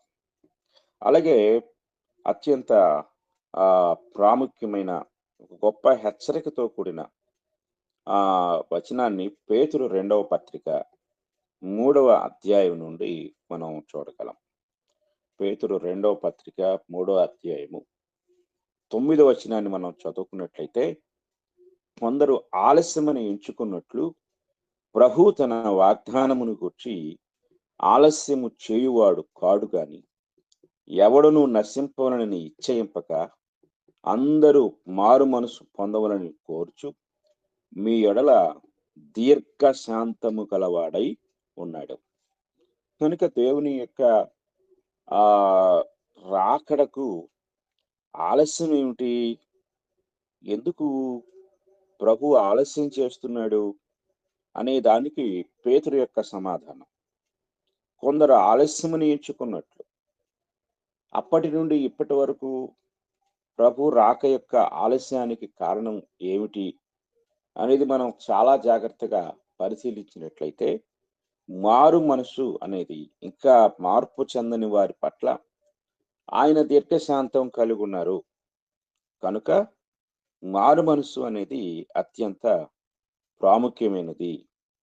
మారు మనసు కొరకు ఆయన మానవాళికి ఇంకా అవకాశం ఇస్తూ ఉన్నారు.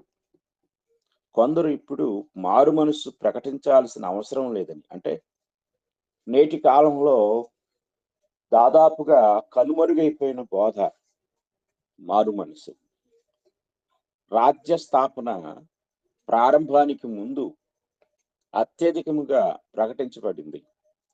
అది ప్రభువైన యేసుక్రీస్తు వారికి ముందుగా సిద్ధపాటు పరిచర్య జరిగించిన యోహాను గారు ఆయన అదే ప్రకటించారు. అలాగే ప్రభు అయిన యేసుక్రీస్తు వారు కూడా మారు మనసును గురించి ప్రకటించాడు. కనుక ఈ మారు మనసు అనే మాట మనకు ఎక్కువగా క్రొత్త నిబంధన పరిచర్య అంతట్లో కూడా ఎక్కువగా మనకు కనపడుతుంది. ఈ మాట ఇది మనం చాలా జాగ్రత్తగా గ్రహించవలసిన వారమై ఉన్నాం. కనుక అత్యంత ప్రాముఖ్యమైన మారు మనసును కూర్చిన ఈ బోధ ఈరోజు ఎంత తరచుగా వినపడుతుంది, లేక అసలు వినపడుతుందో లేదో మనం చాలా జాగ్రత్తగా గ్రహించవలసిన వారమై ఉన్నాం. మారు మనసు మెటనాయో అనే గ్రీకు మాట నుండి వచ్చింది. మెటనాయో అనే ఈ యొక్క మాట అనేదాన్ని మనం గమనించినట్లయితే ఇది అత్యంత ప్రాముఖ్యమైన మాటగా క్రొత్త నిబంధనలో 36 సార్లు ఉపయోగించబడిన మాట. అంటే ఎన్నో సందర్భాల్లో ఈ మాట మనకు కనపడుతుంది. అత్యధికంగా మనకు లూకాసు వార్తలో, అలాగే ఆశ్చర్యం ఏంటంటే చివరి పుస్తకమైన ప్రకటన గ్రంథంలో కూడా 12 సార్లు ఎక్కువగా రాయబడింది. అంటే ఇంత అత్యవసరమైన బోధ, అత్యంత ప్రాముఖ్యమైన బోధ ఏమిటంటే మారు మనసు. కనుక ఇంత ప్రాముఖ్యమైన బోధ ఈరోజు దాదాపుగా కనుమరుగైపోయి ప్రజలు ఒక వింతైన బోధల వైపు ఆకర్షించబడ్డారు. కనుక బోధకులు కూడా మారు మనసును గురించి బోధించటం మానేశారు. మారు మనసును గురించి బోధించటం మానేసి వింతలు విడ్డూరాల గురించి బోధించడం మొదలుపెట్టారు. కనుక కొంతమంది ఏమంటూ ఉంటారంటే, నేటి కాలంలో మనం పరిపూర్ణ సత్యంలోకి వచ్చాము, ప్రారంభంలో మారు మనసు గురించి బోధించాలి, ఇక మారు మనసు అవసరం లేదు అని చెప్తూ ఉంటారు. అయితే మారు మనసు ఎవరికి అవసరం అనేది మనం ఆలోచించినప్పుడు, రక్షణ పొందక ముందు మారు మనసును కూర్చిన బోధ ప్రభు చేశారు. అలాగే మనం రక్షణ పొందిన తర్వాత కూడా ప్రకటన గ్రంథాన్ని మనం జాగ్రత్తగా పరిశీలించినట్లయితే, ప్రకటన గ్రంథంలో అత్యధికంగా ఎందుకు ఎక్కువ సార్లు బోధించవలసిన అవసరత ఏర్పడింది, ఇది మనం జాగ్రత్తగా గ్రహించాలి. ఉదాహరణకి ప్రకటన గ్రంథం 2వ అధ్యాయం 5వ వచనాన్ని మనం ఒకసారి చదువుకుందాం. ప్రకటన గ్రంథం 2వ అధ్యాయం 5వ వచనంలో, నీవు ఏ స్థితిలో నుండి పడితివో అది జ్ఞాపకము చేసుకుని మారు మనసు పొంది ఆ మొదటి క్రియలను చేయుము అన్నారు. అంటే ఇక్కడ రక్షించబడిన సంఘం రక్షణలో నుండి బయటికి వెళ్ళిపోయింది. కాబట్టి మారు మనసును కూర్చిన బోధ మరలా అవసరమైంది. సాక్షాత్తు ప్రభువే సంఘాన్ని హెచ్చరిస్తూ మారు మనసు పొందాలని బోధించారు. కనుక సుమారుగా 12 సార్లు మనకు ప్రకటన గ్రంథంలో మారు మనసును కూర్చిన హెచ్చరిక ఇవ్వబడుతుంది. కనుక మారు మనసును కూర్చిన బోధ అన్ని కాలాల్లో కూడా అవసరమే. కనుక కొంతమంది ఇప్పుడు పశ్చాత్తాపం లేక ఇప్పుడు మారు మనసును కూర్చిన బోధ అవసరం లేదు, ఇది రక్షణకు అవసరం కాదని చెప్తారు. కానీ బాప్తిస్మమిచ్చే యోహాను గారు, ప్రభు అయిన యేసుక్రీస్తు, అపోస్తులైన పేతురు, అపోస్తులైన పౌలు వంటి వారు మారు మనసును గూర్చి ఎక్కువగా బోధించారు. జాగ్రత్తగా మనం గ్రహించాలి. పెంతెకోస్తుకు ముందు, పెంతెకోస్తు తర్వాత, అంటే పెంతెకోస్తు నాడు, పెంతెకోస్తు తర్వాత కూడా మారు మనసు ప్రకటించబడింది. ఎందుకు అంటే ప్రభు అయిన యేసుక్రీస్తు వారు ఆయన తన సువార్త పరిచర్యలో ఒక మంచి అనేక ఉపమానాలు చెప్పారు. అందులో ఒక మారు మనసుకు తీవ్రతను గూర్చి హెచ్చరించిన ఒక ఉపమానం, లేక క్రొత్త నిబంధనలో అత్యధికంగా మారు మనసును గూర్చి చెప్పిన పుస్తకం మనం ఆలోచించినట్లయితే ప్రకటన తరువాత లూకాసు వార్త, ఇది 2వ స్థానంలోకి వస్తుంది. లూకాసు వార్త 13వ అధ్యాయము 5వ వచనాన్ని మనం చదువుకున్నప్పుడు అక్కడ ప్రభువారు ఒక ఉపమానాన్ని చెప్తూ ఆ ఉపమానానికి ముందుగా ఇలా అంటాడు, మీరు మారు మనసు పొందని యెడల మీరందరూ అలాగే నశింతురు అనే ఒక కఠినమైన హెచ్చరిక అక్కడ జారీ చేయటం జరిగింది. అంటే మారు మనసు లేకపోతే నాశనం అనేది తథ్యం, తప్పించుకోలేనిది. కనుక మారు మనసు అత్యంత ప్రాముఖ్యమైన విషయమైంది. ఈ సత్యాన్ని మనం జాగ్రత్తగా గ్రహించాలి. ఇక ఈ యొక్క మారు మనసును కూర్చిన వివరణ లోపలికి మనం వెళ్తే మనము కొన్ని విషయాలను గ్రహించాలి. ఏమిటి అంటే, ఇది సంస్కరణ కాదు. సంస్కరణ అంటే ఒక విషయాన్ని సంస్కరించటం. అంటే ఒక విషయం పాడైపోయిన దాన్ని తిరిగి సంస్కరించటాన్ని రిఫార్మేషన్ అంటారు. రిఫార్మేషన్ అంటే 18వ శతాబ్దంలో రిఫర్మేషన్ అనేది జరిగింది. కానీ ఇది రిఫర్మేషన్ కాదు. అంటే మారు మనస్సు పూర్తిగా మనస్సులో జరిగే లోపలి చర్య, అంటే అంతరంగంలో జరిగే చర్య. చాలా మందికి ఇది పాపాల నుండి తిరగటం అని అర్థం అని అనుకుంటూ ఉంటారు. కానీ అలా అయితే సంస్కరణ అవుతుంది.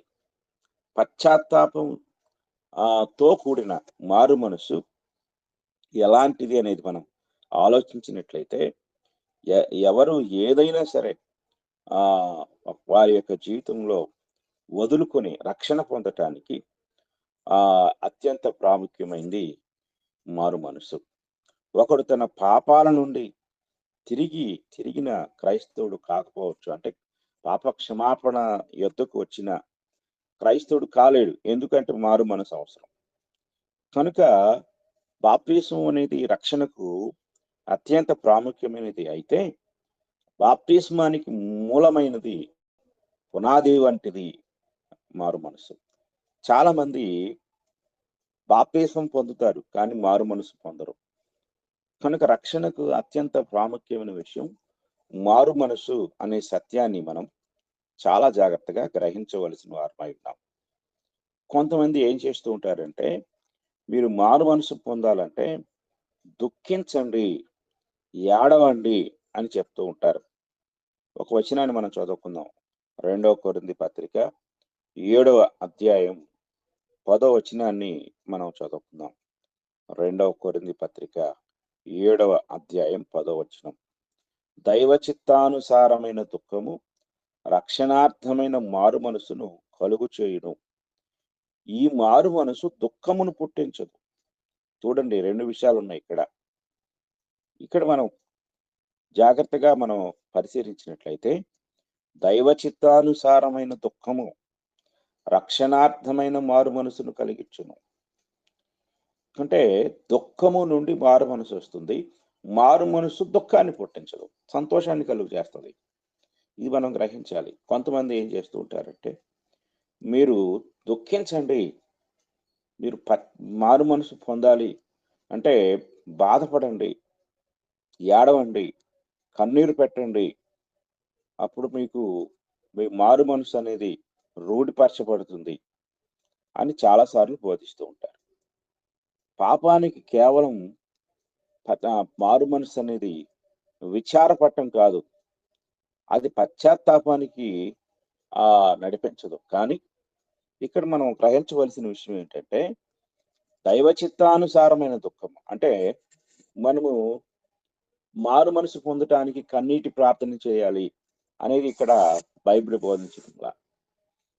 నీలో దైవ చిత్తానుసారమైన దుఃఖం అంటే దేవుని యొక్క చిత్తాన్ని అనుసరించిన దుఃఖం ఏర్పడినప్పుడు అది మారు మనసుకు దారి తీస్తుంది, అది మారు మనసుకు నడిపిస్తుంది. ఒకవేళ అలాంటి దైవ చిత్తానుసారమైన దుఃఖం కాకుండా ఏడవాలి కాబట్టి, లేక ప్రార్థనలో ఏడవటం అనేది, దుఃఖపడటం అనేది ఒక భాగంగా చేసుకొని ఒకవేళ అలాంటి దుఃఖాన్ని కలిగి ఉంటే దాని నుండి మారు మనసు రాదు. దుఃఖం కూడా ఎలాంటిది అంటే దైవ చిత్తానుసారమైన దుఃఖము. ఇది మనం చాలా జాగ్రత్తగా గమనించవలసిన వారమై ఉన్నాం. కనుక కొందరు మారు మనసుకు దుఃఖం చాలా ప్రాముఖ్యమైనది కాబట్టి మీరు దుఃఖపడకుండా మారు మనసు రాదు, ముందు మీరు దుఃఖపడండి అని బోధిస్తూ ఉంటారు. కానీ దుఃఖం అనేది మనంతట మనంగా ఏడుస్తూ లేక వచ్చేది కాదు, కానీ అది మన యొక్క పశ్చాత్తాపం ద్వారా కలిగే ఒక సంఘటన. ఆ దుఃఖము దేవుని చిత్తానుసారమైన విధానంలో కలుగుతుంది. అలాగా దేవుని చిత్తానుసారమైన దుఃఖాన్ని మనం కలిగి ఉన్నప్పుడు ఆ దుఃఖము నుండి మారు మనసు అనేది, అంటే మారు మనసు నొద్దకు మనము నడిపించబడతాం. మారు మనసు దుఃఖంలో నుండి రాదు, కానీ మారు మనసునకు మనం నడిపించబడతాము అనే సత్యాన్ని మనము చాలా జాగ్రత్తగా గ్రహించవలసిన వారమై ఉన్నాం. కనుక ఈ విషయాలు మనం జాగ్రత్తగా పరిశీలించినట్లయితే ఎంతో చక్కగా దేవుడు మనకు తెలియజేస్తూ ఉంటాడు. దావీదు 56వ కీర్తనలో ఇలా రాస్తాడు. ఆయన 56వ కీర్తన 8వ వచనాన్ని మనం చదువుకున్నట్లయితే, నా సంచారములను నీవు లెక్కించి ఉన్నావు, నా కన్నీళ్లు నీ బుడ్డిలో ఉంచబడి ఉన్నవి, అవి నీ కవిలలో కనబడును కదా అని రాస్తాడు.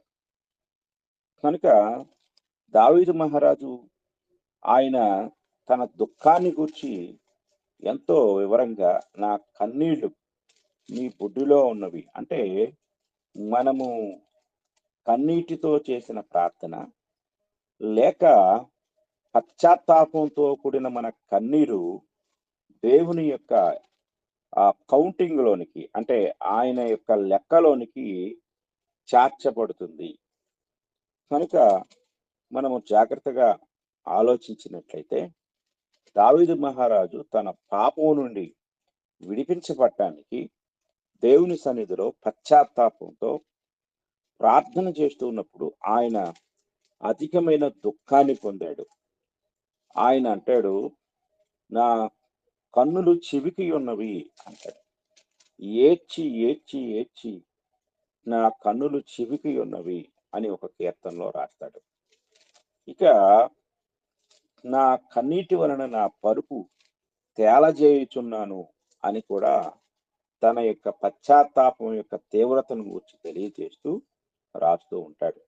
అంటే ఇక్కడ మనం గ్రహించవలసిన విషయం ఏంటంటే, మారు మనసుకు కన్నీరు అవసరమా అనేది కాదు, కానీ మనము మారు మనసును గురించి ప్రయత్నించినప్పుడు లేక దేవుని సన్నిధిలో పశ్చాత్తాపంతో ప్రార్థించినప్పుడు దైవ చిత్తానుసారముగా కలిగే దుఃఖము మారు మనస్సును వైపునకు నడిపిస్తుంది.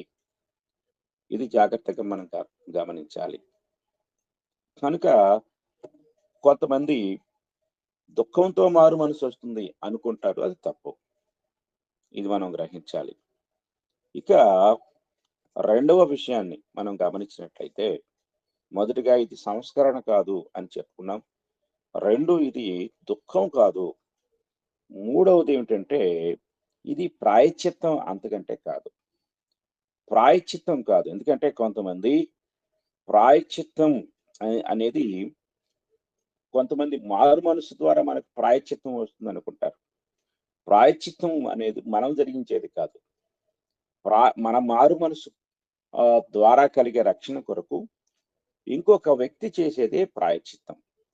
ప్రాయశ్చిత్తం అనేది పాపానికి శిక్ష లాంటి ఏదైనా ఒక క్రియ ద్వారా దుఃఖాన్ని వ్యక్తపరచడం, అది పాపానికి చెల్లించడానికి చేసే శిక్ష, అంటే పెనాల్టీ, ప్రాయశ్చిత్తం. కనుక మారు మనసు అంటే ప్రాయశ్చిత్తాన్ని చెల్లించడం కాదు అనేది మనం గ్రహించాలి. ఇక నాలుగవ విషయాన్ని గమనిస్తే, ఇది అక్షరార్థంగా లేక అక్షరాలు అంటూ ఉంటాం కదా, ఇది మార్పు, చేంజ్ ఆఫ్ మైండ్ అన్నారు. మనం గమనించినప్పుడు మళ్ళీ పరిశీలించడం లేక పునః పరిశీలన లేక తర్వాత ఆలోచన, మనస్సు మార్పు అనగా అభిప్రాయ మార్పు కాదు.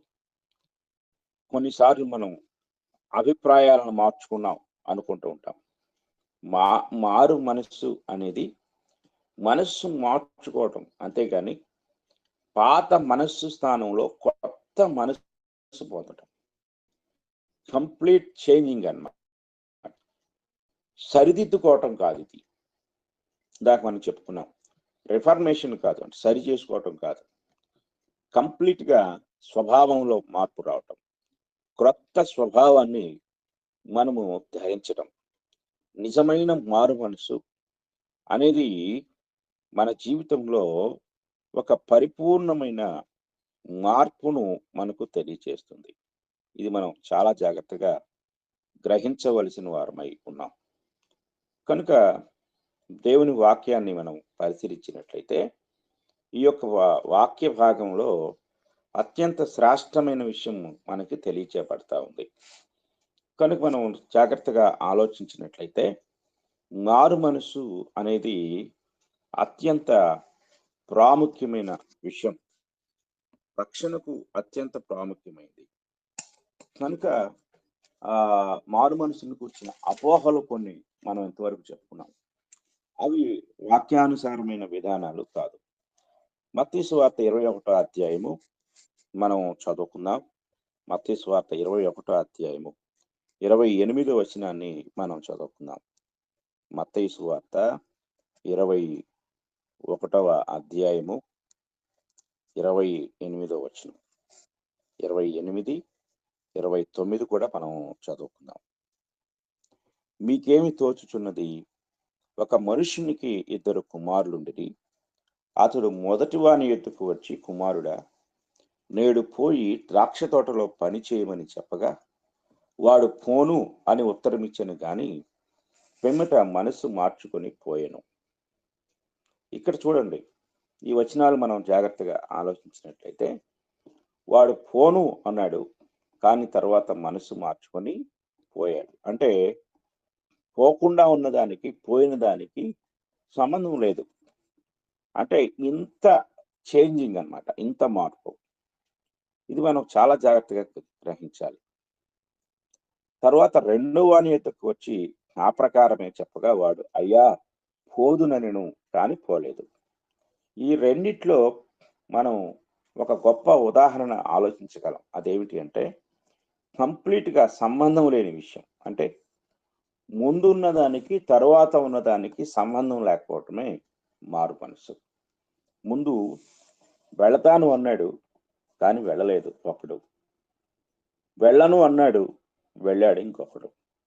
అంటే వెళ్ళటానికి వెళ్ళకపోవటానికి అస్సలు సంబంధం లేదు. కనుక ఈ రెండు మనకి ఎలాంటి ఉదాహరణ తెలియచేస్తున్నాయి అంటే అస్సలు ఒకదానికి ఒకటి సంబంధం లేని స్థితి మారు మనసు అనేది. మనం చాలా జాగ్రత్తగా గ్రహించవలసిన వారు అయినాం. కనుక ఈ విషయాలు మనం పరిశీలించినట్లయితే మారు మనసు అంటే ముందుగా ఒక స్థితి నుండి మరొక స్థితిలోనికి పరిపూర్ణంగా మారిపోవటం, అస్సలు ఏమాత్రం కూడా సంబంధం లేకుండా మారిపోవటం. చూడండి, 2వ తిమోతి పత్రిక 2వ అధ్యాయం 25వ వచనాన్ని మనం చదువుకుందాం. 2వ తిమోతి పత్రిక 2వ అధ్యాయము 25వ వచనాన్ని మనం చదువుకుందాం. పౌలు గారు తిమోతితో చెప్తూ ఉంటాడు. ఈ యొక్క వచనాన్ని మనం జాగ్రత్తగా ఆలోచించినట్లయితే ఈ మాట మనకి ఒక విషయాన్ని తెలియజేస్తుంది. అందువలన సాతాను తన ఇష్టము చొప్పున చెరపట్టబడిన వీడు వాని ఉరిలో నుండి తప్పించుకొని మేలుకొనిదరేమో అని ప్రభు యొక్క దాసుడు అట్టి వారిని సాత్వికముతో శిక్షించుచు జగడమాడక అందరి ఎడల సాధువుగాను బోధింప సమర్థుడుగాను కీడును సహించువాడుగాను ఉండవలెను అంటాడు. అంటే ఈ క్రింద ఉన్న లక్షణాలు అంటే సాత్వికము, జగడమాడకుండా ఉండటము, సాధువుగా బోధించటము, అలాగే బోధించటంలో సామర్థ్యం కలిగి ఉండటం, కీడును సహించటం, ఈ లక్షణాలన్నింటినీ మనం చాలా జాగ్రత్తగా ఆలోచించినప్పుడు మారు మనసు పొందిన ఒక వ్యక్తి యొక్క జీవితంలో ఈ లక్షణాలు మనకు కనపడతా ఉంటాయి. అంటే ఆ వ్యక్తి మరలా మారు మనసు పొందే విధంగా అట్టి వారిని ప్రభు యొక్క అంటే ఆ పై వచనంలో అంటాడు, తన ఇష్టము చొప్పున చెరపట్టిన వీరు అంటే సాతాను చేత చెరపట్టబడిన వారు వాని ఉరిలో నుండి తప్పించుకొని మేలుకొనుదురేమో. ఈ తప్పించుకొని మేలుకొనటం అనేది జాగ్రత్తగా మనం ఆలోచించినప్పుడు ఇంగ్లీష్లో ఏం కనపడుతుంది అంటే will give them repentance to the acknowledging of the truth అంటాడు. అంటే ఇక్కడ ఈ మాటలు మనం జాగ్రత్తగా పరిశీలించినప్పుడు వాని ఉరిలో నుండి తప్పించుకొని మేలుకొనుదురేమో, అంటే తప్పించుకొని మార్పు చెందుతారేమో అనేది. అంటే ఒక వ్యక్తి మార్పు చెందటానికి బోధకుడు ఇలాంటి ప్రయత్నం చేయాలి అంటున్నాడు. అంటే ఈ ప్రయత్నంలో ఎదుటి వ్యక్తి ఏం చెందాలి అంటే అపవాది యొక్క ఉరిలో నుండి తప్పించబడాలి. ఆ తప్పించబడటమే ఇంగ్లీష్లో మారు మనస్సు అన్నాడు. కనుక ఈ ఉదాహరణ మనం ఆలోచించినప్పుడు ఇంతకు ముందు అపవాది యొక్క స్వాధీనంలో ఉన్నవాడు మార్పు చెందిన తర్వాత ఆ స్వాధీనం నుండి, అపవాది యొక్క చెర నుండి పరిపూర్ణంగా విడిపించబడిన వాడు. చెరలో ఉన్నప్పుడు అతని జీవితం వేరు, చెర నుండి విడిపించబడిన తర్వాత అతని జీవితం వేరు. ఇది మనం అంటే ఎంత తేడా ఉంటుంది. ఒక వ్యక్తి ఖైదీగా జైల్లో ఉన్నప్పుడు అతడు ఆ జైలు సంబంధించిన వాడు. విడిపించబడిన తర్వాత అతని ప్రపంచం వేరు, జైలుకి అతనికి సంబంధం లేదు. కనుక అలాగే మన జీవితంలో మార్పు చెందిన తర్వాత ఇంతటి వ్యత్యాసాన్ని మనం కలిగి ఉండాలి. ఇంతటి వ్యత్యాసంతో కూడా కూడిన జీవితాన్ని మనం కలిగి ఉండాలి. ఇంకా బలంగా చెప్పాలంటే మారు మనసు అనేది తనపై తాను నిలువబడి దేవుని పక్షంగా నిలబడటం. అందువల్ల మారు మనసు అనేది సెల్ఫ్ జడ్జిమెంట్, అంటే మనకు మనమే తీర్పు తీర్చుకోవటం. మనకు మనమే తీర్పు తీర్చుకొని మన స్థితి నుండి మనము పరిపూర్ణంగా బయటికి రావటం మారు మనసు. ఇక్కడ మారు మనసును గురించి 4 విషయాలు మనం గ్రహించాలి. మొట్టమొదటిది ఏమిటి అంటే బుద్ధిలో మార్పు, చేంజ్ ఇన్ ద ఇంటెలెక్ట్ అన్నాడు. ఇంటెలెక్ట్ అంటే లోపల జరిగేది, అంతరంగంలో జరిగేది. 2 చేంజ్ ఆఫ్ ఫీలింగ్, భావాలలో మార్పు. బుద్ధిలో మార్పు రావాలి, భావాలలో మార్పు రావాలి. తర్వాత చేంజ్ ఆఫ్ విల్, ఇష్టంలో మార్పు రావాలి. చేంజ్ ఆఫ్ యాక్షన్, చర్యలలో అంటే క్రియలలో మార్పు రావాలి. ఒకటి బుద్ధిలో మార్పు రావాలి, భావాలలో మార్పు రావాలి, ఇష్టములో మార్పు రావాలి. 4 కార్యాలలో కూడా మార్పు రావాలి. మనం ఇందాక చెప్పుకున్నాం, 2 కుమారుడు, ఒకడు వెళ్తానన్నాడు, వెళ్ళలేదు. ఒకడు వెళ్ళను అన్నాడు, వెళ్ళాడు. వెళ్తాను అనేదానికి వెళ్ళిన దానికి, అంటే వెళ్లకుండా ఇంట్లో ఉన్నదానికి వెళ్ళిన దానికి అస్సలు సంబంధం లేదు. ఇంత తేడా ఉంటుంది. ఇది మనం చాలా జాగ్రత్తగా గ్రహించాలి.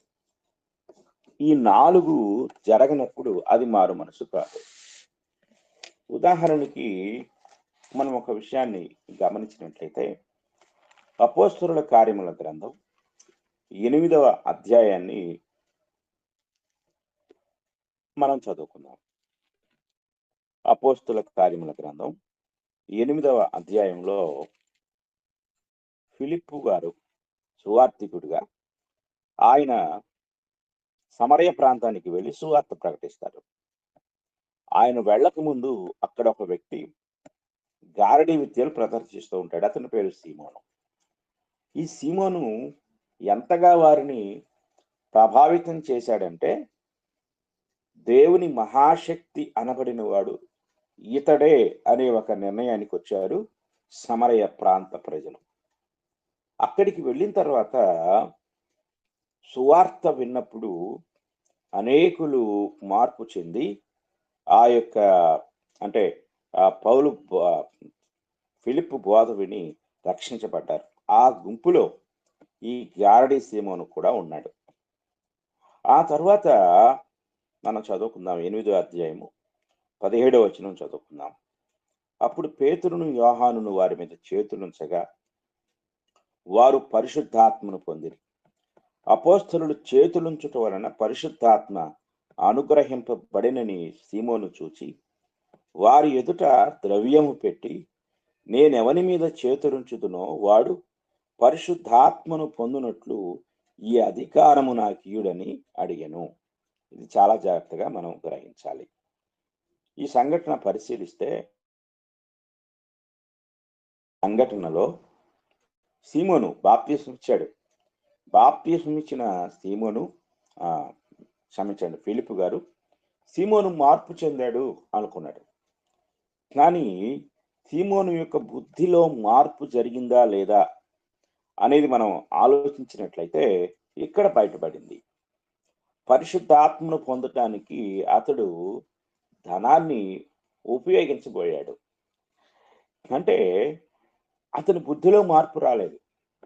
అప్పుడు పేతురు గారు తీవ్రంగా కోపగించుకుని ఆయన ఇలాగంటున్నాడు 20వ వచనంలో, అందుకు పేతురు, నీవు ద్రవ్యమిచ్చి దేవుని వరము సంపాదించుకుందునని తలంచుకునినందున నీ వెండి నీతో కూడా నశించును గాక, నీ హృదయము దేవుని ఎదుట సరి అనేది కాదు కనుక ఈ కార్యమందు నీకు పాలు పంపులు లేవు. కాబట్టి ఈ నీ చెడుతనము మానుకొని మారు మనస్సు నొంది ప్రభువును వేడుకొనుము. ఒకవేళ నీ హృదయాలోచన క్షమించబడవచ్చును.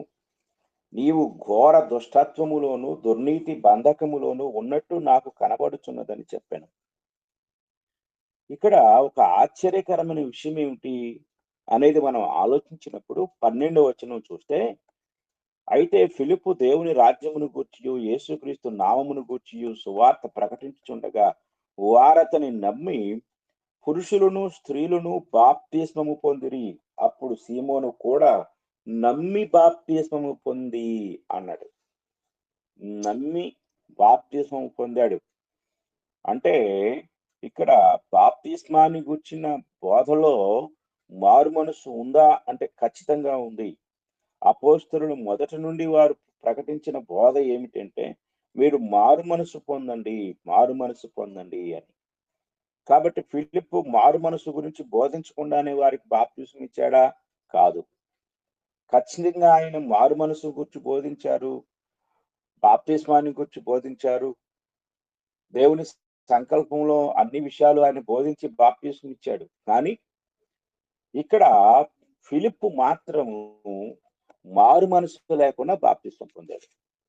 ఇక్కడ చూడండి, అందుకే అతని బుద్ధిలో మార్పు రాలా. కొందరి యొక్క ఫీలింగ్స్ లో మార్పు రాదు, కొందరి యొక్క ఇష్టాలను వదులుకోలేరు, కొందరి క్రియలలో అసలు మార్పే ఉండదు. కనుక ఒక వ్యక్తి రక్షణ ఎత్తుకు నడిపించబడటానికి లేక రక్షణను పొందటానికి అత్యంత ప్రాముఖ్యమైనది మారు మనసు. ఈ మారు మనసు 4 విధాలుగా జరగాలి. బుద్ధి మారాలి, భావాలు మారాలి, ఇష్టాలు మారాలి, క్రియలు మారాలి. ఈ 4 కూడా. కొంతమంది బాప్తిస్మం పొందినప్పటికీ అనగా రక్షణ పొందినప్పటికీ వారి యొక్క భావాలలో మార్పు రాదు, ఫీలింగ్స్ మారవు. అలాగే ఇష్టాలు కొన్ని విషయాల్లో నేను నా ఇష్టాలను వదులుకోలేకపోతున్నాను అంటూ ఉంటారు. అలాగే టోటల్ గా క్రియల్లోనే మార్పు రాదు. కనుక ప్రియమైన వారులారా, చాలా జాగ్రత్తగా మనం ఆలోచించినట్లయితే రక్షణకు పునాది వంటిది మారు మనసు. ఇది పొందడానికి ఒక వ్యక్తి యొక్క జీవితంలో దేవుని వాక్యానికి విధేయత చూపించి పరిపూర్ణముగా మారు మనసు పొందాలి. ఆ పరిపూర్ణమైన మారు మనసు ఈ 4 క్రియల ద్వారా జరగాలి. ఈ 4గిట్లో రావాలి మార్పు. నా ఇష్టాలన్నీ చంపుకున్నాను అంటే నీ మారు మనసు పరిపూర్ణం కాదు. నీ బుద్ధిలో మార్పు రావాలి. టోటల్ గా చెప్పాలంటే ఈ 4 విషయాల్లో మార్పు రాకుండా ఒక వ్యక్తి మారు మనసే పొందలేడు. మారు మనసే లేకుండా ఆ వ్యక్తి రక్షణ అనేది అస్సలు పొందలేడు. కనుక మనం చాలా జాగ్రత్తగా పరిశీలించినట్లయితే ఈ ఉదయకాల సమయంలో నేడు మనము రక్షణ అనే అంశాన్ని ప్రారంభించుకున్నాము. అందులో భాగంగా మారు మనసును గురించి మనం నేర్చుకుంటున్నాం. కనుక మారు మనసు లేకుండా ఒక వ్యక్తి జీవితంలో రక్షణ అనేది అసంభవము. కనుక కొందరి జీవితాల్లో రక్షణ పొందకముందు అనగా బాప్తిస్మం పొందక ముందు ఏ జీవితం ఉంటుందో యథావిధిగా అదే జీవితం ఉంటుంది. ఒక తేడా అదేంటంటే రక్షణ పొందక ముందు అనగా బాప్తిస్మం పొందక ముందు బలలో పాల్గొనరు, పొందిన తర్వాత బలలో పాల్గొంటారు. ఇది ఒక్కటే తేడా. జీవితంలో ఎలాంటి తేడా మనం చూడలేం. కనుక దయచేసి ప్రతి ఒక్కరూ కూడా మరి దేవుని యొక్క వాక్యాన్ని చాలా జాగ్రత్తగా గ్రహించి ప్రతి ఒక్కరూ కూడా సరి అయిన మారు మనసు అనుభవాన్ని పొందాలని నేను మీకు తెలియజేస్తూ ఈ మాటలు ముగిస్తున్నాను. ఇంతవరకు శ్రద్ధగా విన్న మీ అందరికీ నా హృదయపూర్వకమైన వందనములు తెలియజేస్తూ ఉన్నాను. మీకు కూడా వందనములు సార్. ముగింపు ప్రార్థన చేయండి సార్. పరిశుద్ధుడు అయిన తండ్రి, ప్రేమ కలిగిన దేవా, నీ ఘనమైన మనకి స్తుతులు, స్తోత్రములు, కృతజ్ఞతలు చెల్లిస్తున్నాం. మా తండ్రి, ఈ ఉదయకాల సమయంలో ఈరోజు మాకు ఒక క్రొత్త పాఠాన్ని మీరు అనుగ్రహించారు. దినదినము కూడా మీరు మాకు అనుగ్రహించే వర్తమానాన్ని బట్టి మీకు స్తుతులు, స్తోత్రములు, కృతజ్ఞతలు చెల్లిస్తున్నాం. మా గొప్ప తండ్రి, మీ యొక్క మహాకృపను బట్టి మేము వింటున్న ఈ పాఠాలను మా యొక్క హృదయంలో భద్రపరుచుకొని మీ వాక్యానుసారముగా జీవించు భాగ్యం మాకు దయచేయండి. మీ చిత్తానుసారమైన జ్ఞానమును అనుగ్రహించండి తండ్రి. అలాగే ఎందరైతే ఈ యొక్క వేదిక ద్వారా వాక్యాన్ని వింటున్నారో వారందరినీ కూడా మీరు మారు మనసు వైపు నడిపించండి. అలాగే మరలా ఈరోజు సాయంకాలం జరగబోయే ఆన్లైన్ బైబిల్ ఇన్స్టిట్యూట్ క్లాసును కూడా మీరు మీ కృప ద్వారా నడిపించమని, మీ కృప ద్వారా జరిగించమని వేడుకుంటున్నాం. కృప కలిగిన తండ్రి, కనికరించండి. మీ కృపా సహాయం అనుగ్రహించండి తండ్రి. మీకు స్తోత్రాలు చెల్లిస్తున్నాం. దేవా, సహాయం దయచేయండి. విశ్వాసంతో నింపి బలపరచండి. మా తండ్రి, మిమ్మల్ని స్తుతిస్తున్నాము, ఘనపరుస్తున్నాము, మహింపరుస్తున్నాము మా తండ్రి. అలాగే ఈ యొక్క గ్రూపులో ఉన్న సహోదరులు వసంతరావు గారిని, అలాగే హరిత కుమారి గారి యొక్క భర్త గారిని తండ్రి, అలాగే ఇద్దరు చిన్న బిడ్డలను మీ కృపకు అప్పగించుకుంటున్నాం. వారిని దీవించి ఆశీర్వదించమని వేడుకుంటున్నాం. స్వస్థపరచమని, బలపరచమని వేడుకుంటున్నాం మా తండ్రి. అలాగే ఇంకా ఎందరైతే మాకు తెలియకుండా ఈ గ్రూపులో అనారోగ్యంతోనూ అస్వస్థతతోనూ ఉన్నారో వారిని మీరు జ్ఞాపకం చేసుకునండి. మీ కృప ద్వారా వారికి కూడా మంచి ఆరోగ్యాన్ని దయచేయండి. అలాగే మా తండ్రి, 3, 4, 5 తారీఖుల్లో కాకినాడలో జరగనున్న తండ్రి మరి లెక్చర్షిప్ని మీరు దీవించి ఆశీర్వదించండి. ఆయా ప్రాంతాల నుండి రానున్న దైవజనులను, వారి కుటుంబాలను, వారి స్థానిక సంఘాలను తండ్రి క్షేమంగా నడిపించి తండ్రి మరి అనేక సంఘాలను ప్రోత్సహించే, బలపరిచే ఆ సువార్త, మీ వర్తమానాలు అక్కడ వినిపించబట్టకు, అనేకులు రక్షణ పొందుటకు ఆ మీటింగులు ఉపయోగపడే భాగ్యం దయచేయండి. ఎంతో ప్రయాసపడుతున్న పీజీ స్కూలు యాజమాన్యాన్ని, అలాగే అక్కడున్న విద్యార్థులను, స్థానిక సంఘాన్ని ఇంకా బలపరిచి సమర్థవంతమైన పరిచర్య, ఏ కొరత లోటు లేకుండా అక్కడ జరిగించుటకు సహాయం దయచేయండి. అలాగే మా తండ్రి, మరి ఈ కార్యక్రమం అంతటినీ కూడా నిర్వహిస్తూ ఎంతో మరి భారంగా, బాధ్యతగా ఈ పని జరిగిస్తున్న మీ దాసులు తండ్రి మరి రవి గారిని, వారి కుటుంబాన్ని మీరు దీవించి ఆశీర్వదించండి. వారికి కావలసిన ప్రతి ఈవిని దయచేయండి. మీ కృపచేత బలపరచండి తండ్రి. మరి ప్రార్థన చేసిన వారిని, పాటలు పాడిన వారిని, వాక్యం చదివిన వారిని, అలాగే నాకంటే ముందు లేవియ కాండాన్ని వివరించిన మీ దాసుని మీరు బలపరిచి వీరందరినీ కూడా మీ పనిముట్లుగా, బలమైన సాధనాలుగా వాడుకున్నామని ఈ ప్రార్థన మా ప్రభు అయిన యేసుక్రీస్తు వారి పరిశుద్ధ నామంలో అడిగి వేడుకుంటున్నాం తండ్రి. ఆమేన్.